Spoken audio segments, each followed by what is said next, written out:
बिस्मिल्लाहिर्रहमानिर्रहीम। अस्सलाम नाज़रीन, आप देख रहे हैं प्रोग्राम न्यूज़ स्पेशल और मेरा नाम राय साकिब है। नाज़रीन, इंतहाई बोझल दिल के साथ आज का शो मैं करने हाजिर हुआ हूँ। रीज़न ये है कि ऐसा वाक़या सामने है साहिवाल जिस पे पूरी कौम में दुख के साथ गम व गुस्सा भी पाया जाता है। गुस्सा है भी जस्टिफाइड है। तो थोड़ा सा अगर कैमरामैन आपको आगे ला के दिखा सकें तो ये वो घर है जिसको एलिजेडली निशानरी बाहर नेम प्लेट लगी है, जिसके ऊपर सीटीडी ने और हमारी गवर्नमेंट ने पहला एलिगेशन ये लगाया टेररिज्म का। अगर टेररिज्म कोई भी बंदा टेररिज्म में कहीं पर इन्वॉल्व हो, टेररिस्ट हो, तो सर्टेनली ये सिचुएशन नहीं होती, घर के बाहर नेम प्लेट्स नहीं लगाई जाती। उससे बड़ा डेवलपमेंट या उससे ज़्यादा दुख की बात ये थी कि हमारे इंफॉर्मेशन मिनिस्टर चौहान साहब, उनकी एक स्टेटमेंट आती है कि जी अगर वो टेररिस्ट साबित हो गए तो मुआवजा दिया जाएगा। इसका मतलब ये है कि कल को रोड के ऊपर चलते हुए आप, मैं, चौहान साहब या किसी भी और बंदे की फैमिली को कत्ल कर दिया जाए, दिन दिहाड़े कत्ल कर दिया जाए और उसके बाद पैसे दे दिए जाएँ, तो उसके लिए सोशल मीडिया पर और ओवरऑल मीडिया के ऊपर एक कैंपेन इस तरह की चली कि चौहान साहब आप अपनी फैमिली आगे ले आइए, कोई उनको मार दे तो इवेंचुअली पैसे दे दिए जाएंगे। थोड़ा सा आगे चलते हैं, राजा बशारत साहब पिछली गवर्नमेंट में भी इस तरह के वाक़यात को बेशर्मी के साथ डिफेंड करते दिखाई दिए और इस दफ़ा फिर इस साने को भी बेशर्मी से डिफेंड करते दिखाई देते हैं। इससे पहले बहुत सारी रिपोर्टिंग हो चुकी, बहुत सारी चीज़ें आप तक पहुंच गई, कौन थे, कैसे थे, everything is on camera, everything is on record. लेकिन आज मैं सिर्फ कोशिश करूँगा कि वो फैमिलीज़ जो डायरेक्टली इफेक्ट हुई हैं, वो फैमिलीज़ जो डायरेक्टली हिट हुई हैं, उनकी रेपुटेशन यहाँ मोहल्ले में क्या थी, कुछ लोगों से उनसे बात करके दिखाऊँगा आपको। And then the immediate families जो इफेक्टिव हैं, जिनके प्यारे कत्ल किए गए हैं। और सबसे दुख की बात जिसको कोट करते हुए बार बार याद आता है तो आंखों में आंसू आते हैं, वो ये है कि मासूम बच्चों के सामने उनके वालिदैन के खून से होली खेली गई। अच्छा जी, अस्सलाम वालेकुम। ये ये पूछना नहीं चाहिए सवाल, मैंने के वाल लो, मैंने पता है कि तुम किहड़ी हालत च लगदे पे, सवाल भी खैर मेरा नहीं सी बनदा। निशान साहब, तुहाडा की रिश्ता है? मेरा भांजा है जी। भांजा? भांजा तो तुहाडे सामने जम्मिया अखां दे? हाँ, साढ़े सारा बैठा है, सारा कुछ नमाजी बंदा रे जी। कोई उन्हें उची गल नहीं किसी नाल भी करनी। महल्ले दे विच सारे जे सानू ऐसे ले इन्होंने सारा महल्ला पिया मिलदे वे, दवाइयां देंदा भी मिलदे भी, बंदे ने किसी ना वादी घाटी नहीं की। एडी नमाजी बंदा है, जमात ये सारे आगे होना देंदे ने पे, बयान देंदे ने पे सारे सही। ते सानू इन्होंने मिलदे भी साढ़े उत्ते नजायज़ बना दे। इंसाफ अल्लाह देगा, लब जाएगा। अल्लाह तो बाद हुक्मरान है ना, तो लब जाएगा। अल्लाह ही देना है इंसाफ, सानू अल्लाह ने देना, अल्लाह के नबी देना है, इन्ना सानू इंसाफ दे देंगे। ये भी करन ये कोशिश है, रब तो डरनगे तो देन देना। एक भैड़ा जिहा इल्जाम लाते हैं बार बार हुकूमत वाले निशान साहब, एक अजीब जिहा इल्जाम जिहड़ा मेरी समझ च नहीं आउंदा, किसी भी पाकिस्तानी की समझ नहीं आउंदा पिया। कदी कोई उन्हां दी हरकत इहदी वेखी जे जिहड़ा बंदा आके यार साडे बच्चे की कोई हरकत मशकूक आज तक वेखी किधर नहीं? कोई उनकी मखसूस हरकत काम करना है, नमाज पढ़नी है, नमाज पढ़नी है तो आपके कंप्यूटर से बना के आपके बना के तो देंदा लेंदा है, ये काम नहीं उन्हें करना। 7 साल की उनकी बच्ची, सारे जेड़ा घर खानदान है ਉਹਦੇ इखलाक की हो जाए उनके नाल बिल्कुल सही है। आपकी मां नाल भी सही है, मां बेचारी टुरी उनके को जाना नहीं एडा, वो मां का तो एक घड़ी नहीं वसा डर अल्लाह भरा भी उनका बहुत चंगा छोटा। उन्होंने पुलिस दे विच कराया, उन्हें सारे बयान उन्हें दिते ने पुलिस दे विच मिलदे भी ये सही बंदा है मेरा भरा, वो भी उन्होंने मिलदे भी उन्होंने दाखिल किया है। तो हुण उन्हें तो ये काम बना दिता ने, दहशतगर्दी का किड्डा ज्यादती की है। इन्होंने रब कोल नहीं जाना है। नाज़रीन, ये बिल्कुल ज़रा कैमरा घुमा के प्लीज़ आएँ, ये बिल्कुल सामने निशान साहब का घर है और ये भाई उनके सामने शॉपकीपर है। अस्सलाम वालेकुम सर। वालेकुम सलाम। बिल्कुल सामने घर दुकान के। हाँ। यकीनन आप जानते होंगे निशान साहब को, किस तरह के आदमी थे? अच्छे लोग, बहुत अच्छे। आपको उस दुकान पे आते थे? हाँ जी। कैसा रवैया था? अच्छे लोग थे, इज्जत वाले थे। कभी कोई उनके रवैये में मशकूक चीज़ देखी, कोई शक हुआ हो कि यार ये एक बंदा, इसकी कोई कार्रवाई, आना जाना, उनके घरों में लोगों का आना जाना, कोई मशकूक? कोई भी नहीं। कितने बजे उठते थे रूटीन में? घर वाले कितने बजे जागते थे? इसका मुझे नहीं। चले, आपकी दुकान पे किस वक्त आते थे? हम आते हैं 7 बजे, आते हैं 7 बजे। 7 बजे आप आ जाते हैं, 7 बजे आप चले जाते हैं। हाँ। सुबह 7 से रात 7, शाम 7 बजे तक इनके घर में कोई मशकूक कार्रवाई आज तक कोई बंदा? कोई भी नहीं आता। कोई भी नहीं आता। वैसे इनकी रूटीन लाइफ क्या थी? मतलब उठे, काम पे चले गए बस? हाँ। ये करते थे ड्राइवरिंग का काम। अच्छा। और कंप्यूटर भी बनाते थे। अच्छा जी। इनकी बात शौक थी। अच्छा जी। तो 5 वक्त के ये नमाजी हैं। अच्छा। तो खलील साहब भी 5 वक्त के नमाजी हैं। अच्छा उसकी 25 साल है पे यहाँ पे घर है, हाँ। शॉप थी 25 साल हो गए। 25 साल से शॉप यहाँ पे थी। हाँ अच्छा, बाकी बेहतर है, ठीक है। 5 वक्त के नमाजी थे। हाँ जी। मोहल्ले में उठना बैठना किस किस्म के लोगों के साथ था उनका? बाकी ठीक है, किसी के साथ नहीं था, बाकी बेहतर थे, अच्छे लोग थे। अच्छे, काफ़ी अच्छे लोग थे। दुख नहीं होता कि आपके मोहल्लेदार के साथ क्या किया सीपीडी वालों ने? क्या करें अब। भाईजान अस्सलाम वालेकुम। निशान साहब के घर से आपकी दुकान शायद 15 फुट दूर होगी, 10 या 12-15 फुट की दूर बिल्कुल है। सही। कब से जानते हैं? तकरीबन इसे 15-20 साल से जानते हैं। पर किस तरह का बंदा था? बहुत अच्छा आदमी था, नमाजी परहेज आदमी था, 5 वक्त का नमाजी था, काम गो था, बड़ा अच्छा आदमी था। और यकीन करें ये मानने में नहीं आता कि ये जो ना जो वाक़या हुआ है, मान ही नहीं सकते। सर आपका नाम क्या है? मोहम्मद आजम। आजम साहब, निशान साहब कितने बजे घर से निकलते थे काम के लिए, कितने बजे तशरीफ लाते? तकरीबन ये सॉफ्टवेयर का काम करते थे, अपने काम करते थे, अच्छा तो इनका कोई टाइम नहीं होता था। अच्छा शॉप से तकरीबन 9-10 बजे 11 बजे कभी जाते थे, अच्छा। कभी जल्दी भी आ जाते थे। और किस किस्म के लोग आते जाते थे घर पे? कोई ऐसी वैसी बात नहीं, कोई आज तक एक्टिविटी आपने कोई देखी होगी कोई कि नहीं यार ये देखी, बंदा मायूब सा है, मशहूर सा बिल्कुल बंदा नहीं है? देखी, बिल्कुल नहीं देखी हमने। अहले खाना बहुत अच्छे आदमी, बहुत अच्छे लोग हैं। बहुत अच्छे लोग हैं। सुना इनकी फैमिली बाकी भी आसपास ही रहती है इधर? हाँ, इधर ही तकरीबन अच्छे लोग हैं, ऐसी वैसी कोई बात नहीं सुनी। आप शादीशुदा हैं? जी बिल्कुल, बच्चे हैं? बिल्कुल बच्चे हैं अब मेरे चार। सड़क पे निकलते हुए इस वाक़े के बाद अपने आप को महफूज समझते हैं पाकिस्तान में? बिल्कुल नहीं महफूज समझते। देखें, ये बात ये है कि ये जो काम हुआ है, ये लीड वालों का काम नहीं है, ये फायरिंग करना मारना, ये लीड वालों का सर, जो काम आपकी और मेरी हिफाजत के लिए मामूर हैं, जो बिल्कुल हमारे टैक्सी से तनख्वाह आपकी और मेरी हिफाजत की लेते जी हैं, हाँ। वो हमें और आपको गोलियां मारेंगे, बिल्कुल सही। दिन दिहाड़े मारेंगे और देख लेंगे, उसके बाद जेटी बना देंगे, क्या होता है देख लेंगे उसको। हाँ, लीड वालों का काम ये है, आदमी पकड़े, बंदा पकड़े, ये इन्वेस्टिगेशन अदालतें हैं, हाँ अदालतें हाँ हैं। डालते तो हैं, लेकिन इन्वेस्टिगेशन के हवाले करें, वो इन्वेस्टिगेशन करें, इनका तो नहीं है काम। थैंक यू सर, बहुत शुक्रिया। ओके। अच्छा ਤੁਸੀਂ ਵੀ ਇੱਥੇ ਦੇ ਰਹਿਸ਼ੀ ਹੋ? ਜੀ ਕਿੱਥੇ ਮੇਰਾ ਰਹਿੰਦੇ? ਸਾਹਮਣੇ ਘਰ ਇਹ ਬਿਲਕੁਲ ਨਾਲ ਦਾ ਘਰ ਇਹ- ਤੁਹਾਡਾ? ਇਹ- ਨਿਸ਼ਾਨ ਸਾਹਿਬ ਦੇ ਬਿਲਕੁਲ ਨਾਲ ਦਾ ਬੂਆ ਤੁਹਾਡਾ? ਇਹ ਸਾਹਮਣੇ ਇੱਕ ਬੂਆ ਛੱਡ ਕੇ ਨਾਲ ਦਾ? ਹਾਂ ਇਹ ਹਾਂਜੀ ਉਹ ਸਮਝ ਆ ਗਈ, ਉਹਨਾਂ ਦਾ ਘਰ ਇਹ ਤੇ ਇਹ ਤੁਹਾਡਾ ਨਾਲ ਦਾ ਇਹ ਘਰ। ਮੇਰਾ ਹੈਗਾ। ਕਿੰਨੇ ਅਰਸੇ ਇੱਥੇ ਰਹਿੰਦੇ ਪਏ ਹੋ? ਮੈਨੂੰ ਤਕਰੀਬਨ ਇੱਥੇ ਹੋ ਗਏ ਨੇ ਕਿ 20-22 ਸਾਲ। ਨਿਸ਼ਾਨ ਸਾਹਿਬ ਨੂੰ ਕਿੰਨਾ ਅਰਸਾ ਇੱਥੇ ਹੋ ਗਿਆ ਸੀ? ਇਹ ਸਾਡੇ ਆਉਣ ਤੋਂ ਪਹਿਲੇ ਦਿਨ ਇੱਥੇ। ਮਤਲਬ ਜੰਮ ਵਾਲੀ ਉਹਨਾਂ ਦੀ ਹਾਂਜੀ, ਇੱਥੇ ਠੀਕ, ਇੱਥੇ ਦੇ। ਬਿਲਕੁਲ। ਕਿਹੋ ਜਿਹਾ ਬੰਦਾ ਸੀ? ਬਹੁਤ ਅੱਛਾ ਸ਼ਰੀਫ ਨਫਸ ਬੰਦਾ ਸੀ। ਅਸੀਂ ਅੱਜ ਤੱਕ ਉਹਨੂੰ ਕਿਸੇ ਨਾਲ ਫਜ਼ੂਲ ਗੱਲ ਕਰਦਿਆਂ ਨਹੀਂ ਵੇਖਿਆ।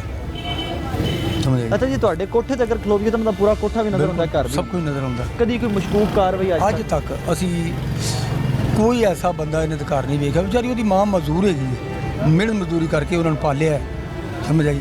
ਨਹਾਇ ਸ਼ਰੀ ਬੰਦਾ, ਤੂੰ ਛੋਟਾ ਭਾਈ ਉਹਦਾ। ਸ਼ਾਇਦ ਇਸ ਦਿਨ ਲਈ ਪਾਲਿਆ ਸੀ ਕਿ ਪੁਲਿਸ ਇੱਥੋਂ ਇਹਨੂੰ ਕਤਲ ਕਰਵਾਉਣਾ ਸੀ। ਦੇਖੋ ਜੀ, ਸ਼ਾਇਦ ਇਸ ਦਿਨ ਲਈ ਪਾਲਿਆ ਸੀ। ਬਹੁਤ ਬੇਚਾਰੀ ਨੇ ਮਿਹਨਤ ਕੀਤੀ ਹੈ। ਮਜ਼ਦੂਰ ਔਰਤ ਮਿਹਨਤ ਕੀ ਕੁਝ ਕਰ ਸਕਦੀ ਬੱਚਿਆਂ ਨੂੰ ਪਾਲਣ ਵਾਸਤੇ। ਕੀ ਕਰਦੇ ਸੀ ਮਾਰੀ? ਕੀ ਕੋਈ ਸਿਲਾਈ ਦਾ ਕੰਮ ਕਰਦੇ ਸੀ? ਕੀ ਕਰਦੇ ਸੀ? बता किसी के घर में ना काम करती थी वो। घर में काम? हाँ, मजदूर किसी के- मजदूर भी थी, किसी के घर में काम करती थी, काम कर करके इसको पाला है। एक ही बेटा? 2 बेटे थे, एक बेटा ये डॉल्फिन में है, बड़ा छोटा डॉल्फिन में है। जी, बड़ा ये था। ये बड़ा ये। पेटी भरावा को मरीज है। मैं कहना नहीं, कि ये इतना अच्छा आदमी था, ये ईद पे ना मुझसे कपड़े सिला कर गया, और कपड़े भी ईद के ईद ही सिलाता है। एडा सादा जा सादा ये बंदा, बहुत सादा सा आदमी था ये। ਜਿਹੜਾ जी जी ਜਿਹੜਾ ਛੋਟਾ ਉਹਦਾ ਭਾਈ ਉਹ ਡੋਲਫਨ 'ਚ। मतलब ओदी पेटी भरावा को? ਹਾਂਜੀ, ਉਹਦੀ पेटी वाले को बिल्कुल, लेके आ गए, सत मुठा आ गए। ਬਹੁਤ ਜ਼ੁਲਮ ਹੋਇਆ ਉਹਦੇ ਨਾਲ ਵਿਚਾਰੇ ਨਾਲ। ਮਾਂ ਉਹਦੀ ਵਿਚਾਰੀ ਮਰਨੇ ਪਈ। ਕਿਵੇਂ ਜ਼ਿੰਦਾ ਰਹੇਗੀ? ਪਿੱਛੇ ਰਹਿ ਕੇ हाँ, ਗਿਆ ਉਹਦਾ? ਜਿਹੜੀ ਦੁਨੀਆ ਉਜਾੜ ਦੇ ਉਹਦੇ ਵੀ ਪਿੱਛੇ ਜੀ ਕੇ ਲੈਣਾ ਕਿ ਇਸ ਔਲਾਦ ਦੀ ਪਤਾ ਨਹੀਂ ਕਿੰਨੀ ਮਿਹਨਤ ਕੀਤੀ ਕੀ ये 2 बेटों के सर पे ही वो जी रही थी बस। ਅੰਮਾ ਜੀ, ਜਿਹੜੇ ਬੱਚੇ ਮਾਵਾਂ ਤੋਂ ਬਿਹਤਰ ਬੱਚਿਆਂ ਨੂੰ ਕੋਈ ਨਹੀਂ ਜਾਣਦਾ ਹੁੰਦਾ। ਨਾ ਜੀ, ਮਾਵਾਂ ਨਿਸ਼ਾਨ ਸਾਡਾ ਸਾਰਿਆਂ ਦਾ ਭਰਾ ਸੀ। ਅੱਲਾਹ ਪਾਕ ਨੂੰ ਬੜੇ ਅੱਛੇ ਦਰਜਾ ਦੇਣ, ਕਿਉਂਕਿ ਐਵੇਂ ਨਾ ਰਾਏਗਾ ਇੱਕ ਬੰਦਾ ਜ਼ਾਇਆ ਕੀਤਾ ਹੈ, ਕਤਲ ਕੀਤਾ ਹੈ। ਮਾਵਾਂ ਤੋਂ ਬਿਹਤਰ ਕੋਈ ਬੰਦਾ ਨਹੀਂ ਜਾਣਦਾ। ਬਿਲਕੁਲ ਨਹੀਂ ਸਾਡੇ ਉਸ ਭਰਾ 'ਚ ਕਦੀ ਕੋਈ ਐਬ ਫੇਲਿੰਗ ਦਾ ਵੇਖਿਆ ਹੋਇਆ ਕਿ ਲੱਗੇ ਮਸ਼ਕੂਕ ਹੈ? ਅੱਜ ਤੱਕ ਕਦੀ ਤੁਸੀਂ ਪੁੱਛਿਆ ਕਿ ਨਿਸ਼ਾਨ ਤੂੰ ਹਰਕਤ ਕੀਤੀ ਤੇ ਕਿਉਂ ਕੀਤੀ ਕੋਈ ਮਸ਼ਕੂਕ? ਨਹੀਂ, ਮੇਰੇ ਨਾਲ ਉਹਨੇ ਕਦੇ ਇਹੋ ਜਿਹੀ ਗੱਲ ਹੀ ਨਹੀਂ ਸੀ ਕੀਤੀ ਤੇ ਨਾ ਫਜ਼ੂਲ ਬੋਲਦਾ ਸੀ। ਸਿਵਾਏ ਕਦੇ ਨਹੀਂ ਸੀ। ਪੜ੍ਹਾਈ ਤੋਂ ਇਲਾਵਾ ਨਮਾਜ਼, ਕੁਰਾਨ, ਤਰਜਮਾ ਜਾਂ ਕੋਈ ਤਕਰੀਰ ਜਾਂ ਬੱਚੀ ਨੂੰ ਪੜ੍ਹਾ ਲਿਆ, ਅਖਬਾਰ ਪੜ੍ਹ ਲਈ, ਕਾਰੋਬਾਰ ਦੇ ਵੱਲ ਧਿਆਨ ਦਿੱਤਾ। ਮੈਨੂੰ ਇਸ਼ਾ ਵੇਲੇ ਕਹਿਣਾ ਨਹੀਂ ਕੁਛ ਖਾਣਾ ਹੀ ਤੇ ਦੱਸ ਦਿਓ, ਮੈਂ ਚੱਲਿਆ ਵਾਂ ਕਿਧਰੇ ਤੇ ਲੈ ਆਵਾਂ ਮੈਂ ਨਹੀਂ ਬੇਟੇ ਰੋਟੀ ਖਾ ਲਈ ਹੋਰ ਕੀ ਖਾਣਾ ਜੇ ਕੋਈ ਚੀਜ਼ ਲਿਆਣੀ ਹੈ ਤੇ ਉਹਨੇ ਮੈਨੂੰ ਥੱਲੇ ਜਾ ਕੇ ਸਪੈਸ਼ਲ ਦੇ ਕੇ ਮੈਂ ਥੱਲੇ ਰਹਿੰਦੀ ਅੱਛਾ ਉੱਤੇ ਮੈਂ ਨਹੀਂ ਰਹਿੰਦੀ ਮੇਰੇ ਕੋਲ ਉੱਤੇ ਚੜਿਆ ਨਹੀਂ ਜਾਂਦਾ ਕੋਈ ਲੱਤਾਂ ਨਹੀਂ ਮੈਨੂੰ ਦੱਸਦੇ ਪਏ ਲੱਤਾਂ ਦੀ ਮਾਜ਼ੂਰੀ ਵੀ ਹੈ ਬੇਟੇ ਮੈਨੂੰ ਨਾ ਟਾਈਫਾਇਡ ਬੁਖਾਰ ਹੋਇਆ ਸੀ ਉਹਦੇ ਨਾਲ ਨਾ ਮੇਰਾ ਪਾਸਾ ਖਰਾਬ ਹੈ ਪੂਰਾ ਹੀ ਇਹ ਮਾਜ਼ੂਰੀ ਦੇ ਨਾਲ ਬੱਚੇ ਪਾਲੇ ਨੇ ਦੱਸਾਂ ਮਜ਼ਦੂਰੀ ਦੇ ਨਾਲ ਕੰਮ ਕਰਕੇ ਜਿਹੜਾ ਵੀ ਇਹ ਨਹੀਂ ਸੋਚਿਆ ਬਈ ਇਹ ਕੰਮ ਨਹੀਂ ਸਹੀ ਨਹੀਂ ਕਰਨਾ ਕੀਤਾ ਹੈ ਮੈਂ ਉਹ ਵੀ ਮੈਂ ਬੱਚੇ ਨੂੰ ਇਹਨਾਂ ਦੋ ਬੱਚਿਆਂ ਵਾਸਤੇ ਇਹਨਾਂ ਦੋ ਬੱਚਿਆਂ ਵਾਸਤੇ ਉਹਨਾਂ ਨੇ ਘਰ ਬਣਾ ਕੇ ਦਿੱਤਾ ਵੇ ਉਹਨਾਂ ਨੂੰ ਪੜ੍ਹਾਇਆ ਵੇ ਕਾਰੋਬਾਰ ਤੇ ਖੜਾ ਕੀਤਾ ਹੁਣ ਮੈਂ ਬੜੀ ਖੁਸ਼ ਸਾਂ ਕਿ ਹੁਣ ਬੱਚੇ ਆਪਣੇ ਕਾਰੋਬਾਰ ਲੱਗ ਗਏ ਨੇ ਕਮਾਉਣ ਆਪੇ ਹੀ ਲਿਆਉਣ ਤੇ ਆਪੇ ਹੀ ਖਾਣ ਮੈਂ ਕਿਹਾ ਬੇਟਾ ਮੇਰਾ ਨਾ ਫਿਕਰ ਤੁਸੀਂ ਕਰਿਆ ਕਰੋ ਤੁਸੀਂ ਆਪਣਾ ਸੋਚੋ ਕੁਛ ਕਹਿਣਾ ਅੰਮੀ ਕਿਵੇਂ ਦੀਆਂ ਗੱਲਾਂ ਕਰਦੀ ਜਿਹੜੇ ਰੱਬ ਨੇ ਪੈਦਾ ਕੀਤਾ ਉਹਨੇ ਹਰ ਬੰਦੇ ਆਉਣ ਵਾਲੇ ਦੀ ਰੋਜ਼ੀ ਪਹਿਲੇ ਲਾਈ ਹੈ ਅੱਲਾਹ ਤੇ ਇੰਨਾ ਇਤਕਾਦ ਸੀ ਅੱਲਾ ਤੇ ਇੰਨਾ ਤਕਾਸ਼ ਸੀ ਮੈਂ ਕਹਿਣਾ ਨਾ ਇੰਝ ਕਰ ਲੂ ਨੇ ਕਿਹਾ ਨਹੀਂ ਉਹ ਰੋਜ਼ੀ ਦੇਣ ਵਾਲਾ ਉਹਨੇ ਦੇਣੀ ਦੁਕਾਨ ਦੇ ਨਾਲ ਦੁਕਾਨ ਹੁੰਦੀ ਅੱਲਾ ਹਰ ਇੱਕ ਨੂੰ ਦਿੰਦਾ ਹੈ ਤੇ ਅੰਮੀ ਅੱਲਾ ਸਾਨੂੰ ਦੇਗਾ ਮੈਂ ਕਹਾਂ ਬੇਟੇ ਮੈਂ ਉਮਰਾ ਕਰਨਾ ਹੈ ਕਹਿੰਦਾ ਅੰਮੀ ਹੱਕ ਲਾਲ ਦੇ ਪੈਸੇ ਹੋਣਗੇ ਜਮਾ ਤੇ ਜਾਵਾਂਗੇ ਦੋਵੇਂ ਮਾਂ ਪੁੱਤ ਨਹੀਂ ਤੇ ਕਿਆਮਤ ਨੂੰ ਜਾ ਕਰਾਂਗੇ ਕੋਈ ਲਾਜ਼ਮੀ ਨਹੀਂ ਤੇਰੇ ਵਾਸਤੇ ਉਮਰਾ ਜਿੰਨੀ ਦੇ ਅੱਲਾਹ ਪਾਕ ਪੈਸੇ ਦੇ ਇਸਤਕਾਮਤ ਜਿਵੇਂ ਪੈਸੇ ਨਹੀਂ ਵੇਖਣੇ ਅੱਲਾ ਨੇ ਪੈਸੇ ਵੇਖਣੇ ਨਹੀਂ ਇਹੋ ਜਿਹੀਆਂ ਗੱਲਾਂ ਕਰਦਾ ਸੀ ਅੱਛਾ ਮਾਂ ਜੀ ਕਦੀ ਲੱਗਾ ਕਿ ਤੁਹਾਡੇ ਘਰ 'ਚ ਕੋਈ ਇੱਕ ਇੰਨਾ ਵੀ ਰਿਜ਼ਕ ਹਰਾਮ ਦਾ ਵੀ ਆਇਆ ਹੋਇਆ ਨਹੀਂ ਬੇਟੇ ਮੈਂ ਆਪ ਕਮਾਇਆ ਇੰਨੀ ਮਿਹਨਤ ਨਾ ਕਮਾਇਆ ਸਾਰੀ ਜ਼ਿੰਦਗੀ ਕਿਸੇ ਨੇ ਮੈਨੂੰ ਕਿਹਾ ਨਾ ਵੀ ਚੱਲ ਤੁਸੀਂ ਯਕੀਨ ਕਰੋ ਇੱਕ ਮੇਰੀ ਬਾਜੀ ਸੀ ਬੱਚੀ ਮਜ਼ਬੂਰ ਹੈ ਮੇਰੇ ਤੋਂ ਹੀ ਉਹ ਵਿਚਾਰੀ ਨਾ ਬੋਲੇ ਨਾ ਕੁਸਕੇ ਨਾ ਕਹਿ ਸਕੇ ਨਾ ਉੱਠ ਸਕੇ ਉਹਨਾਂ ਨੇ ਮੈਨੂੰ ਬੁਲਾਇਆ ਜੀ ਅਸੀਂ ਸ਼ਾਦੀ 'ਤੇ ਜਾਣਾ ਤੇ ਇਹਦੇ ਕੋਲ ਤੂੰ ਰਹਿਣਾ ਮੈਂ ਰਹੀ ਡਰ ਮੈਨੂੰ ਬੜਾ ਆਵੇ ਕਿਉਂਕਿ ਉਹ ਬਾਜ਼ਾਰ ਦੇ ਹੈਗਾ ਸੀ ਜੋ ਤੋਂ ਮੈਂ ਉਸ ਬੱਚੀ ਕੋਲ ਗਈ ਚਲੀ ਉਹਨੇ ਪੋਟੀ ਕਰਤੀ ਇੰਨੀ ਨਾ ਮੇਰੇ ਕੋਲ ਚੁੱਕੀ ਜਾਵੇ ਮੈਂ ਇੱਕ ਤਾਂਬੀਆ ਲਿਆ ਇੱਕ ਟੱਪ ਲਿਆ ਲੋਟਾ ਲਿਆ ਉਹ ਕੱਪੜੇ ਨਾਲ ਸਾਫ਼ ਕਰ ਕਰਕੇ ਉਹਨੂੰ ਮੈਂ ਸਾਫ਼ ਕੀਤਾ ਸਿਰਫ ਰੱਬ ਦੇ ਖੌਫ ਕੋਲ ਮੈਂ ਕਿਹਾ ਨਹੀਂ ਉਹ ਵਿਚਾਰੀ ਮੈਨੂੰ ਨਹੀਂ ਕਹਿ ਸਕਦੀ ਤੇ ਮਾਲਕ ਹੈ ਨਹੀਂ ਤੇ ਅੱਲਾ ਤੇ ਵੇਖਦਾ ਅਮਾ ਜੀ ਆਖਰੀ ਗੱਲ ਤੁਹਾਡਾ ਇੱਕ ਪੁੱਤਰ ਪੁਲਿਸ ਵਿੱਚ ਹੈ ਹਾਂਜੀ ਮੇਰਾ ਇਹ ਕਾਰਵਾਈ ਪੁਲਿਸ ਵਾਲਿਆਂ ਨੇ ਕੀਤੀ ਪੁਲਿਸ ਵਾਲਿਆਂ ਨੇ ਕੀਤੀ ਉਸ ਤੋਂ ਬਾਅਦ ਤੁਸੀਂ ਆਪਣੇ ਪੁੱਤਰ ਨੂੰ ਚਾਹੋਗੇ ਕਿ ਪੁਲਿਸ ਵਿੱਚ ਕੰਮ ਕਰੇ ਮੈਂ ਤਾਂ ਨਹੀਂ ਛੱਡੇ ਪਰਾਂ ਦਫਾ ਕਰ ਲੇਕਿਨ ਦੇਖੋ ਸਾਡੀ ਰੋਜ਼ੀ ਲਾਤੀ ਅੱਲਾ ਨੇ ਚਲੋ ਕੋਈ ਗੱਲ ਨਹੀਂ ਜਿਸ ਤਰ੍ਹਾਂ ਉਹ ਕਹੇਗਾ ਮੈਂ ਕਰ ਲਾਂਗੀ ਮੈਂ ਤਾਂ ਨਹੀਂ ਸੀ ਚਾਹੁੰਦੀ ਉਹ ਆਪੇ ਹੀ ਹੋਇਆ ਹੈ ਅਸੀਂ ਉਹਨੂੰ ਕਿਹਾ ਸੀ ਨਾ ਹੋ ਪੁਲਿਸ ਵਿੱਚ ਨਾ ਹੋ ਹਾਂ ਬੈਂਕ 'ਚ ਲੱਗ ਜਾ ਇਹਨੇ ਕਿਹਾ ਜੀ ਮੈਂ ਬੈਠ ਕੇ ਕੰਮ ਨਹੀਂ ਕਰ ਸਕਦਾ ਮੇਰੇ ਕੋਲ ਬੈਠਿਆ ਜਾ ਲੇਕਿਨ ਇਸ ਤੋਂ ਬਾਅਦ ਮੈਨੂੰ ਨਹੀਂ ਲੱਗਦਾ ਕਿ ਪੂਰੇ ਪਾਕਿਸਤਾਨ 'ਚ ਕੋਈ ਬੰਦਾ ਪੁਲਿਸ ਦਾ ਇਤਮਾਦ ਕਰੇਗਾ ਕਿਉਂਕਿ ਹੈ ਤਾਂ ਸਾਡੇ ਮੁਹਾਫਿਜ਼ ਨੇ ਨਾ ਆਖਣ ਆਖਰ ਤੁਹਾਡੀ ਤੇ ਮੇਰੀ ਜਾਨ ਦੇ ਮੁਹਾਫਿਜ਼ ਨੇ ਤੇ ਉਹੀ ਕਾਤਲ ਵੀ ਨੇ ਉਹੀ ਕਾਤਲ ਨੇ ਦੇਖੋ ਉਸੇ ਬੱਚੇ ਨੇ ਸਾਈਨ ਕਰਕੇ ਦਿੱਤੇ ਨੇ ਉਸੇ ਬੱਚੇ ਦੀ ਤਸਵੀਰ ਨਾਲ ਲੱਗੀ ਫਾਈਲ ਜਿਹੜੀ ਕੋਈ ਬਣਾਉਂਦੇ ਨੇ ਸਾਡੇ ਇੱਥੇ ਹੀ ਉਹ ਦਾਵਤ ਖਾ ਕੇ ਗਏ ਨੇ ਇੱਥੇ ਉਹ ਬੱਚਾ ਰੋਜ਼ਾਨਾ 20 ਫੇਰੇ ਬਾਜ਼ਾਰ 'ਚ ਜਾਂਦਾ ਸੀ ਆਉਂਦਾ ਸੀ ਉਦੋਂ ਇਹਨਾਂ ਨੂੰ ਨਜ਼ਰ ਨਹੀਂ ਆਇਆ ਵੀ ਇਹ ਦਹਿਸ਼ਤਗਰਦ ਰਸਤੇ ਕਿੱਥੇ ਗਏ ਦਹਿਸ਼ਤਗਰਦੀ ਬਣਾ ਦਿੱਤਾ ਨਾ ਕੋਈ ਉੱਥੇ ਆਵੇ ਨਾ ਕੋਈ ਜਾਵੇ ਸਾਨੂੰ ਉਹ ਕਹਿ ਕੇ ਗਿਆ ਮੈਨੂੰ ਅੰਮੀ ਨੇ ਚੱਲਿਆ ਕਿ ਕਦੇ ਨਹੀਂ ਸੀ ਪੁੱਛਿਆ ਇੰਦੀ ਨਿਕਲ ਜਾਂਦਾ ਅੱਛਾ ਹੁੰਦਾ ਆਖਰੀ ਵਾਰੀ ਗੱਲ ਤੁਹਾਡੀ ਕਦੋਂ ਹੋਈ ਸੀ ਸ਼ਾਮ ਨੂੰ ਉਹ ਜਿੱਦਣ ਗਿਆ 8:30 ਵਜੇ ਅੱਛਾ ਉਸੇ ਦਿਨ ਅੰਮੀ ਮੈਂ ਮੇਰਾ ਨਾ ਵਿਆਹ ਚੱਲਿਆ ਪਿੰਡ ਵੇਖਾਂਗਾ ਬੜਾ ਮਜ਼ਾ ਆਉਂਦਾ ਸੀ ਤੇ ਮੈਂ ਆਖਿਆ ਚੱਲਿਆ ਚਲਾ ਜਾ 2 ਦਿਨ ਬਾਅਦ ਆਵਾਂਗਾ ਸਬਜ਼ੀ ਲਿਆ ਕੇ ਦੇ ਦਿਆ ਕਰੀ ਮੈਂ ਠੀਕ ਮੈਂ 10 ਵਜੇ ਸਬਜ਼ੀ ਲਿਆ ਕੇ ਬਾਹਰ ਚਲੀ ਗਈ ਹਾਂ ਮੈਨੂੰ ਨਹੀਂ ਇਸ ਗੱਲ ਦਾ ਪਤਾ ਮੇਰੇ ਘਰ 'ਚ ਵਾਕਿਆ ਹੋ ਗਿਆ ਮੈਂ ਤਾਂ ਬਾਹਰ ਫਿਰ ਨਹੀਂ ਪਿਰਾਮ ਨਾਲ ਜਿਵੇਂ ਅੱਗੇ ਰੂਟੀਨ ਦੇ ਮੁਤਾਬਕ ਪੂਰੀ ਕੌਮ ਦਾ ਇਹ ਬੱਚੇ ਮੈਂ ਬੜੀ ਮਿਹਨਤ ਕੀਤੀ ਹੈ ਤੂੰ ਯਕੀਨ ਕਰੀ ਅੱਲਾ ਇਸ ਦੁਆ ਦਾ ਇਹਨਾਂ ਹੱਥਾਂ ਦੇ ਨਾਲ ਹੋਏ ਕਿਹੜੇ ਕੰਮ ਕੀਤੇ ਨੇ ਜੇ ਪੈਦਲ ਆ ਗਈਆਂ ਉੱਥੋਂ ਰਸਤੇ 'ਚ ਕੋਈ ਮਿਲੇ ਹਾਏ ਆਪਾਂ ਤੁਰਦੀ ਜਾਣ ਨਹੀਂ ਕਰਾਇਆ ਨਹੀਂ ਹੈਗਾ ਸੀ ਮੈਂ ਕਿਹਾ ਜਿਹੜੇ ਪੈਸੇ ਬਚਣਗੇ ਬਾਲਾਂਗੇ ਕੋਈ ਚੀਜ਼ ਲੈ ਜਾਣ ਮੈਂ ਦੇਖ ਕੇ ਮੇਰੀਆਂ ਸੱਟਾਂ ਲੱਗਣੀਆਂ ਫਿਰ ਵੀ ਮੈਂ ਜਾਣਾ ਹੀ ਮੈਂ ਨਾ ਇੱਕ ਦਿਨ ਦੂਸਰੇ ਦਿਨ ਨਾਲ ਨਹੀਂ ਰਲਦਾ। ਬੱਚੇ ਰਾਤਾਂ ਗੁਜ਼ਾਰੀਆਂ, ਦਿਨ ਗੁਜ਼ਾਰੇ, ਇਹਨਾਂ ਨੂੰ ਪੜ੍ਹਾਇਆ ਲਿਖਾਇਆ। ਅੱਲਾ ਜਾਣੇ ਕਿੱਥੋਂ ਦਾ ਸ਼ੁਕਰ ਬਣਾਤਾ। ਕਹਿੰਦੇ ਇਸ ਦਿਨ ਵਾਸਤੇ ਅੱਲਾਹ ਪਾਕ ਤੁਹਾਨੂੰ ਹੌਸਲਾ ਦੇ ਔਰ ਹਿਦਾਇਤ ਦੇ ਉਹਨਾਂ ਲੋਕਾਂ ਸਾਰਿਆਂ ਨੂੰ। ਆਮੀਨ ਸਮਾਨ। ਹਿਦਾਇਤ ਦੇ ਉਹਨਾਂ ਸਾਰਿਆਂ ਨੂੰ। ਬਾਕੀ ਪੂਰਾ ਪਾਕਿਸਤਾਨ ਮੇਰੇ ਆਖਣ ਦੀ ਲੋੜ ਨਹੀਂ, ਲੇਕਿਨ ਪੂਰਾ ਪਾਕਿਸਤਾਨ ਤੁਹਾਡੇ ਨਾਲ ਅੱਛਾ ਬੱਚੇ ਅੱਲਾ ਕੁਛ ਪਾਗਲ ਜੇ 2-4 ਵਜ਼ੀਰ ਛੱਡ ਕੇ ਪੂਰਾ देखो गवर्नर लेती ਹੁਣ ਜਾਂਦੇ ਮਦੀਨਾ ਰਿਆਸਤ। ਹਾਂ ਮਦੀਨਾ ਰਿਆਸਤ ਹੈ ਨਾ। ਉਹਨੇ ਵੀ ਆਖਿਰ ਦੁਨੀਆ ਚ ਹੁੰਦਾ ਹੈ ਬਾਕੀ ਲੋਕਾਂ ਦਾ। ਅਦਰ ਤੁਮ ਲੋਕਾਂ ਦੇ ਘਰ ਜਾਂਦੇ ਸੀ ਕਿ ਨਹੀਂ? ਕੀ ਕਰਦੇ ਸੀ?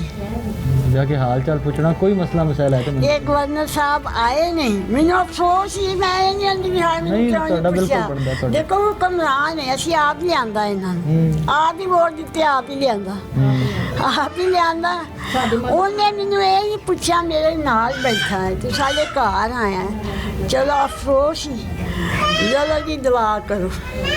ਇੰਨੀ ਦੁਨੀਆ ਦੁਆ ਕਰੀ ਤੇਰੀ ਇੱਥੇ ਲੋੜ ਕਰੀ ਸੀ, ਜੇ ਤੂੰ ਪੁੱਛਣਾ ਹੀ ਨਹੀਂ ਸੀ। ਫੋਟੋਆਂ ਚਕਾਣ ਆਇਆ ਸੀ ਨਾ, ਸਿਰਫ ਤੁਹਾਡੇ ਨਾਲ ਫੋਟੋਆਂ ਚਕਾਣ ਆਇਆ ਸੀ ਕਿ ਮੈਂ ਅੱਲਾ ਦੀ ਲਾਠੀ ਬੜੀ ਬੇਬਾਦ ਚਲਦਿਆਂ ਤਾਰ ਖਿੱਚ ਲੈਂਦਾ। ਖਿੱਚ ਲੈਂਦਾ ਕਿ ਨਹੀਂ? ਬਿਲਕੁਲ। ਜੋ ਉਹਨੇ ਵਜ਼ੀਰਾਂ ਦੀ ਖਿੱਚ ਲਈਏ, ਬੇਨਜ਼ੀਰ ਦੀ ਖਿੱਚੀ ਕਿ ਨਾ। अम्मा जी नवाज शरीफ जेले वे वजीर आजम सी इस मुल्क दा, बस। अल्लाह दी लाठी ते डी बेवार। ਬੇਟੇ ਉਹ ਬਹੁਤ ਅੱਛੇ ਬੰਦੇ ਸਨ, ਅਸੀਂ ਉਹਨਾਂ ਕੋਲ ਬੜਾ ਖਾਧਾ ਹੈ। वाकई हाँ। ਇਹਨਾਂ ਨਾਲ ਚੰਗੇ ਸਨ ਇਹਨਾਂ ਨਾਲ ਚੰਗੇ ਸੀ। ਉੱਥੇ ਕੰਮ ਕਰਕੇ ਲੰਘਣਾ ਨਾ, ਜੀ। ਉੱਥੇ ਉਹਦੇ ਪਿਓ ਨੇ ਕਹਿਣਾ ਬੇਟਾ ਕੁਛ ਚਾਹੀਦਾ? ਵੱਡੇ ਮੀਆਂ ਸਾਹਿਬ ਵੱਡੇ ਮੀਆਂ ਸਾਹਿਬ ਐ ਮੇਰੇ ਮੂੰਹ ਨਾਲ ਹਸਪਤਾਲ ਲੈ ਕੇ ਗਏ। ਬੇਟਾ ਉਹਨੇ ਮੈਨੂੰ ਕਹਿਣਾ, ਉਦੋਂ ਮੇਰੀ ਉਮਰ ਨਹੀਂ ਸੀ ਇੰਨੀ, ਬੱਚੇ ਛੋਟੇ ਛੋਟੇ ਸਨ। ਮੀਆਂ ਸ਼ਰੀਫ ਸਾਹਿਬ ਮੀਆਂ ਸੀ ਕੋਈ ਵੱਡਾ ਆਵੇ ਨਾ ਫਿਰ ਤੂੰ ਆਈ ਕਿ ਮੈਂ ਇਹਨੂੰ ਚੈੱਕ ਕਰਾਵਾਂਗਾ। ਹਸਪਤਾਲ ਵਾਲਿਆਂ ਡਾਕਟਰਾਂ ਨੇ ਕਿਹਾ ਮੇਰੀ ਬੱਚੀ। ਉੱਥੇ ਕਿਵੇਂ ਜਾਣਦੇ ਸਨ ਉਹਨਾਂ ਨੂੰ, ਕਿਵੇਂ ਹੁੰਦਾ? ਉੱਥੇ ਬੇਟੇ ਮੈਂ ਚਿਲਡਰਨ ਜਿੱਥੇ ਹਸਪੀਟਲ ਬਣਿਆ ਨਾ, ਜੀ। ਉਹਦੀ ਬੈਕ ਸਾਈਡ ਤੇ 3 ਕੋਠੀਆਂ ਵੱਡੀਆਂ ਜੀ। ਇੱਕ 'ਚ DSP ਰਹਿੰਦਾ ਸੀ, ਜੀ। ਇੱਕ 'ਚ ਡਾਇਰੈਕਟਰ ਰਹਿੰਦਾ ਸੀ, ਇੱਕ 'ਚ ਪਤਾ ਨਹੀਂ ਕੌਣ ਰਹਿੰਦਾ ਸੀ। ਉਹ ਜ਼ਰਾ ਤਲਖ ਕਲਾਮ ਸਨ, ਉਹਨਾਂ ਘਰ ਕੋਈ ਨਹੀਂ ਸੀ ਜਾਂਦਾ। ਉਹ DSP ਦੇ ਘਰ ਮੈਂ 30 ਸਾਲ ਕੰਮ ਕੀਤਾ। ਅੱਛਾ ਤੇ ਉੱਥੇ ਲੰਘ ਕੇ ਰਾਹ ਸੀ ਤੁਹਾਡਾ? ਉਹ ਰਾਹ ਸੀ, ਉਹ ਖੋਖੇ 'ਚ ਮੈਂ 100 ਬੋਤਲਾਂ, ਕਦੇ ਪੱਤੀ, ਕਦੇ ਬਿਸਕੁਟ, ਜਾਂ ਕਵਾਫ ਸਟੋਰ ਹੁੰਦਾ ਸੀ ਜਿੱਥੇ ਪਲਾਜ਼ਾ ਬਣਿਆ, ਉੱਥੋਂ ਸੌਦਾ ਲੈ ਆਉਣਾ। ਉਹ ਬੇਗਮ ਮੇਰੇ ਨਾਲ ਬਹੁਤ ਅੱਛੀ, ਉਹਨਾਂ ਨੇ ਮੈਨੂੰ ਇਹ ਘਰ ਬਣਾ ਕੇ ਦਿੱਤਾ। ਮੈਂ ਕਿਹਾ ਤੇਰਾ ਬੱਚਾ, ਇਹਨੂੰ ਆਉਂਦੇ ਸੀ ਭਰਤੀ ਕਰਾਵਾਂਗੇ ਨਿਸ਼ਾਨ ਨੂੰ, ਤੇ ਆਉਂਦਾ ਸੀ ਨਹੀਂ ਮੈਂ ਨਹੀਂ ਹੋਣਾ ਪਲੱਸ ਟੂ। ਅੱਲਾਹ ਵਾਲੇ ਪਾਸੇ ਟੁਰਿਆ ਸੀ, ਨਮਾਜ਼ ਵਾਲੇ ਪਾਸੇ ਟੁਰਿਆ ਸੀ। ਉਹਨਾਂ ਨੇ ਫਿਰ ਮੈਨੂੰ ਇਹ ਮਕਾਨ ਬਣਾ ਕੇ ਦਿੱਤਾ। ਪੈਸੇ ਆਈ ਆਪ ਸਾਰਾ ਕੁਛ ਕਰ ਕੋਲ ਕੇ ਪੈਸੇ ਭੇਜੇ ਬੈਂਕ 'ਚ ਮੈਂ ਕਢਾ ਕੇ ਮਕਾਨ ਬਣਾ ਜਾਏ। ਤੇਰਾ ਨਾ ਪੈਨਸ਼ਨ ਸਮਝ ਲੈ। ਅਜੇ ਮੈਂ ਜਾਣੀ, ਚੰਗੇ ਬੰਦੇ ਦਿੰਦਾ ਅਜੇ ਮੈਂ ਜਾਣੀ ਨਾ ਕਾਜੀ ਦਿਲ ਕਰ ਉਹਨਾਂ ਨਹੀਂ ਨਾ। ਹੁਣ ਅਖੀਰ ਤੇ ਮੈਨੂੰ ਇੱਕ ਦੱਸੋ ਕਿ ਕੋਈ ਮਦਦ ਅਸੀਂ ਤੁਹਾਡੀ ਕਰ ਸਕਦੇ ਹੋਈਏ ਕਿਸੇ ਤਰ੍ਹਾਂ ਦੀ? ਕੋਈ ਵੈਸੇ ਤਾਂ ਪੂਰਾ ਕੌਮ ਪੂਰਾ ਮੁਲਕ ਤੁਹਾਡੇ ਨਾਲ ਖਲੋਤਾ ਹੈ, ਲੇਕਿਨ ਸਿਰਫ ਮੇਰਾ ਨਾ ਬੜਾ ਦਿਲ ਉਸ ਲਈ ਦੁਖਿਆ ਕਿ ਮਤਲਬ ਪਹਿਲੇ ਤੇ ਜੋ ਤਬਾਹੀ ਲਾਈ ਇਹਨਾਂ ਨੇ ਲਾਤੀ ਉਹ ਜਦੋਂ ਤੁਹਾਡੀ ਮੈਂ ਵੀਡੀਓ ਵੇਖੀ ਜਿਸ ਵਿੱਚ ਤੁਸੀਂ ਆਖਿਆ ਕਿ ਮੈਨੂੰ ਨਾ ਹੁਕਮਰਾਨਾਂ ਤੋਂ ਇਨਸਾਫ ਦੀ ਉਮੀਦ ਨਹੀਂ, ਮੈਨੂੰ ਬੜਾ ਦੁੱਖ ਹੋਇਆ ਸੀ। ਬੇਟੇ ਮੈਂ ਦੇਖੀ ਚਾਹੁੰਦੀ ਹਾਂ ਮੇਰੇ ਬੱਚੇ ਦਾ ਨਾ ਜਿਹੜਾ ਨਾ ਦਹਿਸ਼ਤਗਰਦੀ ਦਾ ਇਲਜ਼ਾਮ ਹੈ ਨਾ, ਇਹ ਖਤਮ ਕਰਦੇ, ਕਿਉਂਕਿ ਅਸੀਂ ਵੀ ਦੁਨੀਆ ਤੇ ਜੀਣਾ ਚਾਹੁੰਦੇ ਹਾਂ। ਅਸੀਂ ਵੀ ਜੀਣਾ ਹੈ। ਬੱਚੀ ਇਹਦੇ ਤੇ ਬੱਚੀ ਹੈ, ਇਨਸ਼ਾਅੱਲਾ ਅੱਲਾਹ ਪਾਕ ਅਜੇ ਤੇ ਉਹ ਬੱਚੀ ਹੈ। ਇਹ ਵੱਡੀ ਹੋਏਗੀ, ਸਕੂਲੇ ਜਾਏਗੀ, ਕਾਲਜੇ ਜਾਏਗੀ, ਤੇ ਫਿਰ ਨਾਲ ਇਸੇ ਟੈਗ ਦੇ ਨਾਲ, ਇਸੇ ਇਲਜ਼ਾਮ ਦੇ ਨਾਲ ਬੱਚੀ ਹੁੰਦੀ ਹੈ। ਲੇਕਿਨ ਅੱਲਾਹ ਪਾਕ ਖੈਰ ਕਰੇ। ਤੁਹਾਡਾ ਕੀ ਖਿਆਲ ਹੈ, ਖਤਮ ਕਰਨਗੇ ਕਿ ਜਾਂ ਨਹੀਂ? ਬਸ ਮੇਰੀਆਂ ਦੁਆਵਾਂ ਤੁਹਾਡੇ ਨਾਲ ਨੇ। ਅੱਲਾਹ ਬਸ ਬੇਟੇ ਸਾਡੀ ਤੇ ਦੁਆ ਹੈ, ਅੱਲਾ ਇਹਨਾਂ ਨੂੰ ਹਦਾਇਤ ਦੇਵੇ। ਜਾਣ ਵਾਲਾ ਚਲਾ ਗਿਆ, ਆਂਦਾ ਇਹੋ ਜਿਹਾ ਕੰਮ ਨਾ ਕਰਨ। ਆਮੀਨ ਆਮੀਨ। ਇਹ ਹਰ ਕਿਸੇ ਦੇ ਬੱਚੇ ਨੇ, ਹਰ ਕੋਈ ਮਾਂ ਹੈ। ਬਿਲਕੁਲ। ਕਿੰਨੀਆਂ ਮੁਸੀਬਤਾਂ ਨਾਲ ਵੱਡਾ ਕਰਦੇ ਹੋ, ਕਿੰਨੀਆਂ ਮਿਹਨਤਾਂ ਨੇ ਸਾਰੀ ਜ਼ਿੰਦਗੀ ਗਵਾਈ ਇਸ ਬੱਚੇ ਪਿੱਛੇ। ਮੈਂ ਕਹਿੰਦਾ ਲੋਕੀ ਮੇਰੇ ਮਸਾਇਰ ਕਹਿੰਦੇ ਨਹੀਂ ਤੂੰ ਇਹਦੇ ਪਿਓ ਨੂੰ ਕਦੇ ਗੱਲ ਹੀ ਨਹੀਂ ਕੀਤੀ। ਮੈਂ ਕਿਹਾ ਨਾ ਉਹ ਚਲਾ ਗਿਆ, ਉਹ ਚਲਾ ਇੱਥੇ ਆਪੇ ਪੜ ਜਾਣਗੇ। ਮਿਹਨਤ ਨਾ ਪਾਲੇ। ਅੱਲਾ ਤੇਰਾ ਸ਼ੁਕਰ ਹੈ ਮੈਂ ਨਹੀਂ ਦਿਖੋ ਜੇ ਮੇਰੇ ਬੱਚੇ ਕੁੱਲ ਦੁਨੀਆ ਦੇ ਹੋਣ। ਹਰ ਕਿਸੇ ਨੂੰ ਉਹਨੇ ਇਹ ਕਹਿਣਾ ਨਮਾਜ਼ ਪੜ੍ਹ ਕੇ ਦੁਆ ਕਰਿਆ ਕਰੋ, ਅੱਲਾ ਕੇ ਅੱਲਾ ਦੇਗਾ, ਅੱਲਾਹ ਪਾਕ ਅੱਲਾ ਦੇਗਾ। ਅੱਲਾਹ ਪਾਕ ਤੁਹਾਨੂੰ ਹੌਸਲਾ ਦੇ। ਆਮੀਨ। मैं इंशाल्लाह फिर भी दोबारा भी हाजिर होऊंगा इंशाल्लाह। नाज़रीन, ज़िशान साहब की बेटी, एक ही बेटी, लेकिन इस बेटी से पहले ज़िशान साहब की वालदा की गुफ्तगू आपने सुनी कि कितनी मुश्किलों से एक माँ अपने बच्चे को अकेली, जिसका बाप दुनिया में नहीं है, उसको अकेली लेके आगे चलती है, उसको जवान करती है। और उसके बाद जब वो वक्त आता है कि वालिदा सोचती है कि शायद अब ज़िंदगी के आसान दिन स्टार्ट हो गए हैं, तो आप उसको ऐसा ज़ख्म दे देते हैं कि जो शायद उनकी कब्र की दीवारों तक नहीं भरेगा। जब हमारा नहीं भरेगा, पाकिस्तानियों का नहीं भरेगा, तो जिसकी औलाद है, जिसने उस बच्चे को जन्म दिया, पैदा किया, उसको इतनी मेहनत से बड़ा किया, उसका ज़ख्म कैसे भर सकता है। लेकिन उससे ज़्यादा अलार्मिंग सिचुएशन ये कि जो ज़िशान साहब की निशानी हमारे पास दुनिया में है कि बेटी उनकी, इसकी ज़िंदगी अभी स्टार्ट हो रही है। She has to go school, she has to go college, she has to go university, उसके बाद प्रोफेशनली कुछ करेगी, काम करेगी। तो जो टैग एक घटिया सा हुकूमत वक्त इस बच्ची के वालिद पे लगाना चाह रही है, वो टैग इसके साथ नहीं, इसकी 7 नस्लों के साथ चलेगा। ये बच्ची किस किस को गवाही देगी कि मेरा बाप ऐसा नहीं था, मैं इस तरह के घर की नहीं हूँ, किस किस को गवाही देगी और कौन वो गवाही मानेगा या नहीं मानेगा, वो मैं आप पे छोड़ता हूँ। आप लोग खुद डिसाइड कीजिएगा, क्योंकि जो वेव या जो सेंटीमेंट है वो इस मोहल्ले में आके, इस घर में आके आप लोग खुद फील कीजिएगा और देखिएगा कि मोहल्लेदार कहते क्या। एक बंदा जिसने नमाज, रोज़े और अपने कारोबार, अपने घर के अलावा ज़िंदगी में कुछ किया नहीं है, आप उसके ऊपर एक इतना बड़ा इल्ज़ाम लगा दो और फिर उस इल्ज़ाम को आप सच करने पे तुल जाओ, सच साबित करने पे तुल जाओ कि नहीं जी ऐसे ही जो हमने कह दिया ऐसा ही है। बेटा कौन से स्कूल में हो? इकरा में। कौन सी क्लास में? 3 में। अब्बू सुबह स्कूल छोड़ते थे या खुद जाती थी? पापा छोड़ते थे। पापा से आखिरी मुलाकात बेटे कब हुई है? जब वो गए थे, जाने लगे थे। आखिरी दफ़ा पापा ने कोई चीज़ लेके दी, कौन सी चीज़ लेके दी? मामा को कह रहे थे इसे थोड़े पैसे दे देना।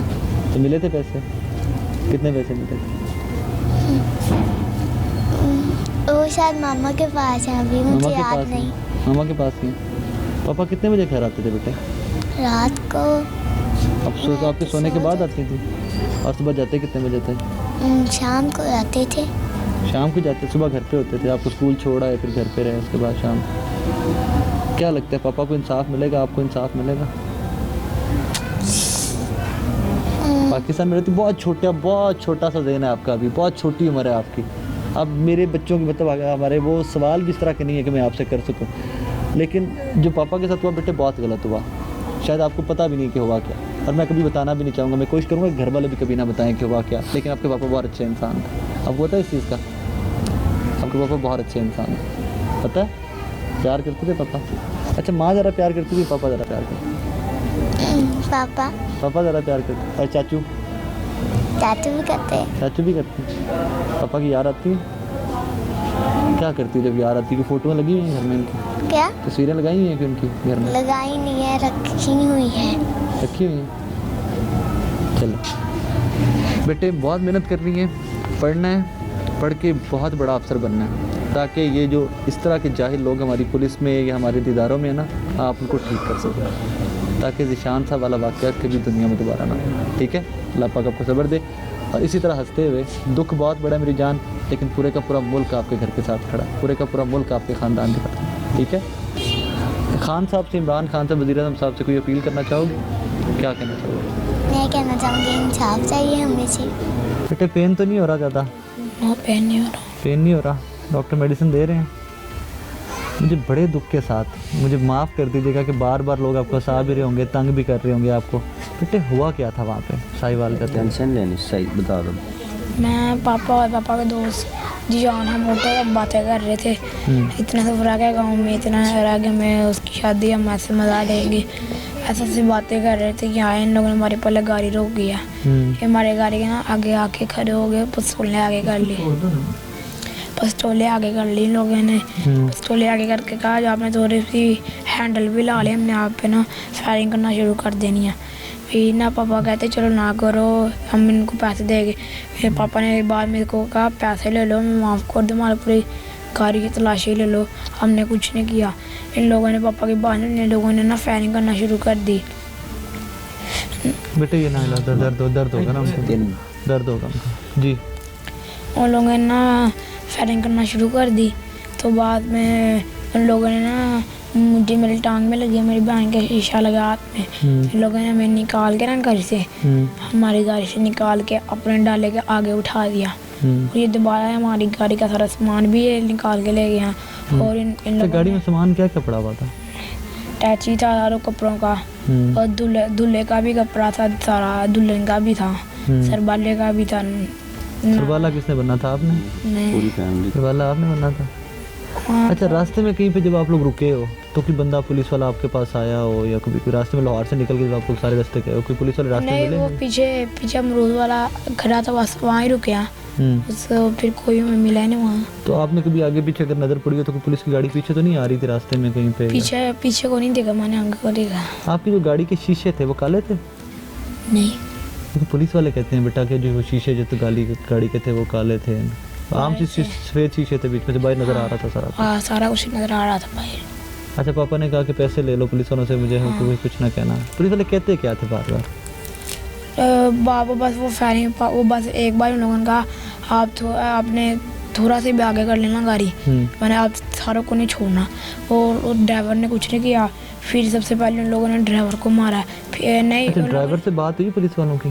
नो, ड्राइवर से बिल्कुल कोई बात नहीं की उन्होंने? आपके पापा से बात किया क्या? नहीं, पापा ने किया ना, उन लोगों ने किया। उन लोगों ने फायरिंग बस की है। फायरिंग की है, कोई बात नहीं की किसी से, सिर्फ आते क्या गाड़ी आगे की तुमको मार देंगे इसको, दैट इज इट, कुछ नहीं हुआ? और उसके अलावा आप सारा कुछ याद है आपको बिल्कुल सही तरह से? फिर ये उन लोगों हमें तीनों को निकाल के अपने गाड़ी के आगे उठा के हमें ना तीनों को आगे जाके खुला वो था क्या नाम है पेट्रोल पंप के आगे साथ ना खुली सी प्याली थी, लगे हमें तीनों को वहाँ फेंक दे और चले गए। मुझे, मेरी बहन को और सबसे छोटी बहन को, हादिया को, हम तीनों को ना फेंक के चले गए। साथ पेट्रोल पंप था। फिर वो पहले एक आदमी और एक आंटी आई, वो कहती क्या हुआ है, मैंने बताया ऐसे ऐसे हुआ है। फिर एक पेट्रोल पंप वाला आदमी है, वो हमें उठा के पेट्रोल पंप में ले गया। उन लोगों ने मेरे से पूछा क्या क्या हुआ, मैंने सारा कुछ बताया। कहता आपका घर कहाँ, हम आपके घर छोड़ देंगे। मैंने कहा चुंगे मर दिलो, और मैं कहते हैं ठीक, कह रहे हैं ठीक है हम ले जाएंगे। उन्होंने यही कहा, ये दोबारा हमें उठा के ना फिर अपने डाले में आगे ले गए। आगे हॉस्पिटल था, होए हॉस्पिटल ले गए, और वहाँ से हॉस्पिटल से ये वापस आगे डॉक्टर कहते ये तुम्हारे क्या लगते हैं। मैंने बताया इन लोगों ने हमारे साथ ऐसे ऐसे किया था, ये इसलिए गए हैं। फिर हम वहाँ ही रहे, तो मैंने फिर दूसरे न्यूज़ वाले को बताया ना, तो फिर टीवी में आया तो चाचू ने देखा मुझे, फिर मेरे चाचू को पता चला। फिर मेरा चाचू हॉस्पिटल गया, फिर मैंने वहाँ चाचू को पूरी बात बताई। चलिए आप आराम कीजिए। और नाज़रीन, ये स्टोरी आप पहले भी शायद स्क्रीन के ऊपर सुन चुके होंगे इस बच्चे की। सवाल सिर्फ एक पैदा होता है कि रीज़न क्या, मतलब आप एक ख़ानदान उजाड़ रहे हो, इन बच्चों के वाली वारस चलें। माँ की कमी शायद दुनिया में कोई चीज़ पूरी नहीं कर सकती, मुमकिन ही नहीं है माँ की कमी कोई चीज़ पूरी कर सकती। चचा हैं, बाकी फैमिली है, शायद ये लोग संभाल लेंगे। पीछे ज़ीशान के हालात आपने देखे कि एक बेटी, माजूर माँ, पता नहीं इस मुल्क में कर क्या रही हैं। सवाल बहुत सारे उठते हैं, लेकिन उसका जवाब भी खुद ही देना पड़ेगा, क्योंकि हुकूमत वक्त तो बिल्कुल शायद सोई पड़ी है। बच्चे, हाथ अब आपका कैसा है? ठीक है। पेन तो नहीं होता? अच्छा बेटे, कुछ याद है वहाँ पे हुआ क्या था? कुछ भी याद नहीं है? जब वो गंदे गंदे लोग आए थे गन्स के साथ, आप गाड़ी में थी उस टाइम पे? हाँ जी। आप क्या कर रही थी गाड़ी में, किसी से बात कर रही थी? कहाँ बैठी थी? सोई थी आप? कहाँ, फ्रंट सीट पे थी या पीछे मामा के पास सो रही थी? आगे पापा के पास थी। पापा के पास सो रही थी। तो आपको कब पता चला कि कुछ इस तरह का वाकया बुरा सा हो गया? आपको कब पता चला? चलें, अपना बहुत सारा ख्याल रखिएगा बेटे, हाथ का भी ख्याल रखिएगा, और बस अल्लाह पाक आपका हम नासिर हो, अल्लाह पाक आप लोगों की मदद करे। नाज़रीन, नेक्स्ट के देने के लिए मेरे पास आज शायद कुछ भी नहीं है। चंद सवालात कि मैं जो मेरे मुहाफ़िज़ हैं, जिन लोगों ने मेरी टेक केयर करनी है सोसाइटी में, पाकिस्तानी जो मेरे टैक्स पेयर्स मनी है, अगर मैं उन्हीं से गैर महफूज हूँ, और खुदा मैं कसम हल्फिया कसम खा के कह रहा हूँ कि इस वाक़े के बाद जब भी रोड पर निकलते हैं तो 10 दफ़ा सोचना पड़ता है। गाड़ी की नंबर प्लेट देखता हूँ, राइट लेफ़्ट देखता हूँ, यार शीशे तो ठीक हैं, कोई टायर के साथ तो चीज़ नहीं लगी हुई, हर चीज़ एक दफ़ा चीज़ चेक करनी पड़ती है। क्या पता कल को ये किसी भी जगह पे रोक के फायर मार दें और बोलें कि जी आपकी गाड़ी का एक टायर पे हवा कम थी, एक में ज़्यादा थी, आपकी गाड़ी का रंग काला था, सफ़ेद नहीं था, सफ़ेद था काला नहीं होना चाहिए था। कुछ बाखुदा इतनी इनसिक्योरिटी का वो लेवल है, ये मेरा नहीं है। यकीन मानिए, इर्द गिर्द जिस बंदे से बात होती है, अपने ऑफिस में, हमारी वर्क प्लेसेस पे, हमारी फैमिली जहाँ जहाँ हम लोग रहते हैं, जहाँ जहाँ बात होती है, अजीब सा एक इनसिक्योरिटी इस वाक़े ने पूरे के पूरे मुल्क में फैला दी है। और फिर उससे दुख की बात ये कि मुझे वो वाक़या याद आता है मॉल्टन वाला, कि मॉल्टन वाला वाक़े का सामने खड़ा हुआ आप एक कल्प्रिट जिसके ऊपर लोगों ने इल्ज़ाम लगाया वो गवर्नमेंट थी। इस वाक़े में, तो आपके सामने इल्ज़ाम की ज़रूरत नहीं है, फुटेज आपके पास है, आपको हर चीज़ नज़र आ रही है कि जिन लोगों ने इन बच्चों का घर उजाड़ा, जिन लोगों ने आम पाकिस्तानी, और फिर बार बार वो हदीस कोट करूँगा कि एक इंसान का कत्ल पूरी इंसानियत का कत्ल, जिन लोगों ने पूरी इंसानियत का कत्ल किया वो घूम रहे हैं और आप नामालूम अफराद पे FIR दे रहे हैं, आप स्टेटमेंटें दे रहे हैं। आपके वज़रा इंतहाई इनकॉम्पिटेंट लोग, क्योंकि इनकॉम्पिटेंट का लफ्ज़ इसलिए इस्तेमाल करूँगा कि उनको सिचुएशन या उसकी मौके का ही नहीं पता कि हुआ क्या है। आपका CM ले जाके फूल दे रहा है इन बच्चों को, जिनका घर उजाड़ दिया, जिनकी वालदा, जिनकी बहन, जिनकी माँ, जिनका बाप का एक दोस्त ईशान साथ दुनिया से चला गया, और वजह आप लोग बने। आप उनको जाके फूल दे रहे हैं, पैसे ऑफ़र कर रहे हैं। तो फिर मैंने तो इससे पहले भी एक ट्वीट भी किया था कि चौहान साहब को डरते डरते कोट करूँगा, क्योंकि मुझे कानूनी जो हैं मामला उनका पता नहीं है, कि चौहान साहब की फ़ैमिली को मैं मार देता हूँ या चौहान साहब की फ़ैमिली को कोई और पाकिस्तानी मार देता है, उसको क्या पैसे दे दिए जाएँ तो कंपनसेट हो जाएगा। इन बच्चों के फ्यूचर को आपने स्टेक पे लगा दिया, ख़ानदान को स्टेक पे लगा दिया, और आप आज भी उसको मामले को तोल रहे हैं फाइनेंशियली। इस दुआ की तरह इजाज़त दीजिएगा कि खलील साहब, ज़ीशान साहब, हमारी बहन, हमारी माँ, इस तरह का वाक़या पूरी दुनिया में आज के बाद कहीं पे ना हो। लेदारो खलील साहब दे ਜੀ ਇੱਥੇ ਕਾਫੀ ਦੇਰ ਤੋਂ ਇਹਨਾਂ ਨਾਲ ਜਾਣਦੇ ਆ, ਸਾਡੇ ਕੋਲ ਹੀ ਕੰਮ ਕਰਦੇ ਨੇ, ਮੈਂ ਕਰਿਆਨੇ ਦਾ, ਤੇ ਕਾਫੀ ਦੇਰ ਤੋਂ ਜਾਣਦੇ ਆ ਅਸੀਂ। ਇਹ ਹੋਇਆ ਕੀ ਵਾਕਿਆ? ਵਾਕਈ ਕੀ ਹੋਇਆ, ਆਪਣਾ ਬੱਚੇ ਗਏ ਨੇ ਵਿਆਹ ਸ਼ਾਦੀ ਦੇ ਉੱਤੇ ਗਏ ਨੇ, ਰਾਹ 'ਚ ਆਪਣਾ ਪੁਲਿਸ ਵਾਲੇ ਫੜ ਕੇ ਮਾਰ ਦਿੱਤੇ ਨੇ। ਇਸ ਤੋਂ ਵੱਡਾ ਵਾਕਿਆ ਕਿ ਜ਼ੁਲਮ, ਕਿੰਨਾ ਵੱਡਾ ਜ਼ੁਲਮ ਹੋਇਆ। ਇਹਨਾਂ ਮਾਰਨ ਵਾਲੇ ਅੱਲਾ ਦਾ ਖੌਫ ਦਿਲ 'ਚ ਨਹੀਂ ਸੀ ਹੈਗਾ, ਇਹਨਾਂ ਕਿਉਂ ਇਹਨਾਂ ਨਜਾਇਜ਼ ਕਤਲ ਕਰ ਦਿੱਤੇ ਨੇ। इंसाफ लभेगा, इंसाफ अही आने अल्लाह करे, इंसाफ मिले। सानू तो कोई नहीं यकीन आंदा पे ना वजीरां दे कोई बयान, कोई आंदा, कोई गवाही आंदा, कोई कुछ कहंदा दहशतगर्द ने, कोई कहंदा कुछ नहीं, कोई कहंदा किड्डा बड़ा ड्रामा हो रहा है। हमारी साढ़े जमे हथां च जमे हाँ हत्थी असीं सामने वेहने पे नूं, इन्हां नूं सामने वेहने पे। ये खलील कदों दा बेचारा इत्थे काम करदा पिया, ये बुरे वाली शादी ते गए ने, निक्के निक्के गल सुनो, दहशतगर्द निक्के निक्के बच्चे, मैं जनाब वाला छोटे छोटे मासूम बच्चे, बच्चियां, बेगम उनदी नाल वो अपने उन्होंने दहशतगर्द क्या ने, उन्होंने अपना कत्ल कर दिता गया। गड्डी खिलार दहशतगर्द गड्डियां खिलारते ने, कोई खुदा दा खौफ, जिम्मेदारी किंदी है? हुकूमत दी जिम्मेदारी है, पुलिस दी जिम्मेदारी है। इन्हां दा हक नहीं सी बनदा, नजायज अपना उन्होंने कत्ल कर दिता यार, कितना जुल्म कीता। निशान साहब नूं जानदे सन? जी बिल्कुल जानना जी, मैं तो बचपन तो जानना, 6-7 साल ਦਾ ਜਦੋਂ ਉਹਨੂੰ ਮੈਂ ਜਾਣਨਾ। कदी कोई इंज दा बंदा उपरा उन्हां दे घर मशकूक बंदा आया गया होए कदी? कोई नहीं देखा। कदी कोई मशकूक कार्रवाई नहीं, कोई आज तक नहीं देखी। माँ ਉਹਦੀ ਵਿਚਾਰੀ ਮਜ਼ਦੂਰੀ ਕਰਦੀ ਹੈ, ਬਾਪ ਉਹਦਾ ਨਹੀਂ ਹੈਗਾ, ਯਤੀਮ ਬੱਚੇ ਨੇ, ਉਹਦੀ ਬੀਵੀ ਬੇਵਾ ਹੋ ਗਈ, ਛੋਟੀ ਬੱਚੀ 6-7 ਸਾਲ ਦੀ ਵਿਚਾਰੀ ਦਾ। ਤੁਸੀਂ ਉਹ ਮਾਡਲ ਟਾਊਨ ਸਕੂਲ ਪੜ੍ਹਦਾ ਰਿਹਾ, ਉਹ ਜ਼ਕਾਤ ਦਿੰਦੇ ਨੇ, डिफेंस लोग रहते हैं जिन्होंने घर उन्होंने माँ जाती है, उन्होंने सफाई कर या डस्टिंग कर, जो भी काम करती, उन्होंने परवरिश की, उन्होंने फीसा भरिया, उन्होंने मालटाउन स्कूल है, उस जाके पता कर लो, उतों उन्हें मैट्रिक किया, उतों उन्हें पढ़िया, उत्थे सारा कुछ रिकॉर्ड है। इस मुल्क तुसी ते मैं महफूज हैं इस वाक़े तो बाद? नज़र नहीं आता। कल अपने बालों को किवें लेके निकलांगे असीं बाहर? सिक्योरिटी गार्ड इन्हों भी रखने पैणगे वखरे, थोड़ा सी सिक्योरिटी गार्ड रखने महफूज हैं असीं इस मुल्क? नहीं भाई जन असं नहीं महफूज है। गल सुन, असं वजीर आज़म पाकिस्तान ने भी उन्होंने पुछने भी, तू जो ये वाक़या होया तू मुल्क के अंदर सन, तेरा भी हक नहीं सी बाहर जान दा, तू इन्हूं संभाल। किंदी जिम्मेदारी? हुक्मरान की जिम्मेदारी है। इन्हां गरीबां दा अपना जुल्म करना हुक्मरान की जिम्मेदारी नहीं। इन्हां दे जुल्म ज्यादती हुई, इंसाफ किन्ने करना आन के? कोई 500 बरतानिया की हुकूमत ने आन के करना है, इंडिया की हुकूमत ने आन के करना है। एडा जुल्म तो कश्मीरी नहीं, कश्मीरियों के नाल नहीं होंदा जिन्ना साडे नाल होया। वेखो ना सीधियां बच्चों फैर मारे, बच्चा जख्मी हस्पताल नहीं सी, जेवर ला लिया की है यार, इस तरह मुसलमान करते ने जिस तरह इन्हें किया। जेवर भी ला लिया सर, उन्होंने जेवर ला लिया, उन्होंने औरतों के बच्ची के कंन च वालियां ने वो ला लिया, जो मुंडा ने गोली मारी वो कंन गल च दो तंजीर चेना ने गल च, सानू सारा दिन महल्ले च नहीं रहते, वो चेना वो ला लिया, वो बीवी का जेवर ला लिया, उन्होंने मोबाइल उन्होंने ले ले, वो बच्चे ने मोबाइल फड़िया जमीन से डिग्या, तो उन्हें बच्चे के पैर से पुलिस ने इंज हथ मारे, हाथ ही फेर दिता उन्हें। वो बच्चा हूँ घर आ रहा, तो सब कुछ दसिया कि इस तरह साढ़े इन्होंने किया। माफ़ करे, और तुहानू मैनू हर पाकिस्तानी नूं इन्हां दे शर तो महफूज रखो। अल्लाह मियाँ सब आमीन जी, आमीन। मैं एक और बात करें, जरूरी गल करना चाहना, मैं मीडिया वाला तो बड़ा ही मशहूर हाँ। अगर मीडिया वाले इस तरह ना करते, इनू अपने मसले नूं इन्ना ना चुकते, हो सकता हुकूमत तो बाद इन्दी जिवें वजीरां ने कोई बयान दिता, कदी कोई असीं TV सुनिया बयान, ਲੇਕਿਨ ਹੁਕੂਮਤ ਦੇ ਅਸੀਂ ਆਪਣਾ ਇਹਨਾਂ ਮੀਡੀਆ ਵਾਲਿਆਂ ਦੇ ਬੜੇ ਮਸ਼ਕੂਰ ਹਾਂ। ਇਹਨਾਂ ਨੂੰ ਅੱਲਾ ਜਜ਼ਾ ਦੇ, ਅੱਲਾ ਇਹਨਾਂ ਦੀ ਹਿਫਾਜ਼ਤ करे, अल्लाह ने खैर करे और इन्होंने बड़े मशहूर बहुत मेहरबानी शुक्रिया।